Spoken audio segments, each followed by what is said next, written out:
Bonjour, quelle est la meilleure façon de se préparer pour sa plongée? Vous allez faire une journée de plongée, une formation plongée. Il faut un minimum de préparation. Pour ça, c'est bien sûr votre équipement.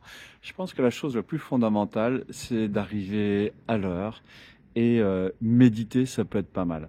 Méditer, se projeter dans sa plongée, visualiser les moments agréables, contempler la mer et prendre un temps pour soi, hein, ne pas se précipiter forcément au centre de plongée pour aller déranger les gens qui sont en train de faire l'ouverture, mais simplement visualiser les bons moments que vous allez vivre dans la journée.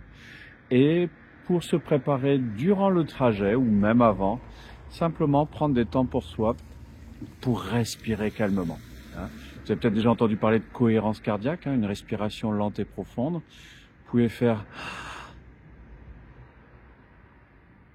une apnée inspiratoire, comme je viens de le faire, juste quelques secondes, hein. Une apnée expiratoire.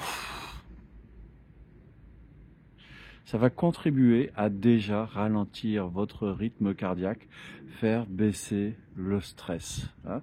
Respirez bien profondément, faire quelques respirations comme cela, méditer, hein, visualisez votre plongée, imaginez les bons moments, et ensuite, lorsque vous arrivez sur place, dosez par rapport aux autres personnes.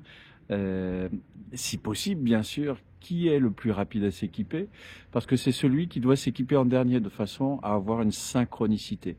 Ensuite, avant de se mettre à l'eau ou quand vous vous mettez à l'eau, pensez à retirer le masque et vous mouiller le visage, même si c'est froid, hein. Si c'est très froid, ne le faites pas.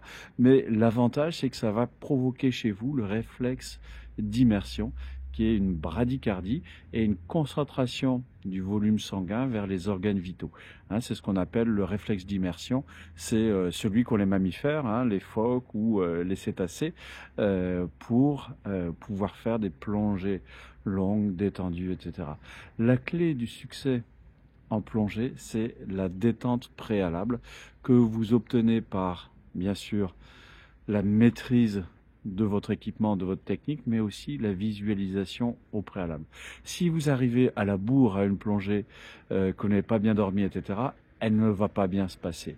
Donc profitez de ces conseils, hein, pour, là vous voyez, j'arrive très tôt ce matin, la météo n'est pas forcément excellente, mais je sais que sous l'eau ça va être un bonheur en fait. Et donc prendre ce temps pour soi, ne pas se précipiter pour équiper son matériel, arriver en avance pour souffler, se caler au niveau respiratoire. Ça, c'est la meilleure préparation que je vous conseille. Si vous avez aimé cette vidéo, un petit pouce. Si vous ne l'avez pas aimé, je vous la rembourse. Et puis, bien sûr, vous pouvez télécharger mon guide des trucs et astuces dans la description, hein. Il est téléchargeable sur aquadomia.com, mon école de plongée à Marseille, Parc National des Calanques. À très bientôt.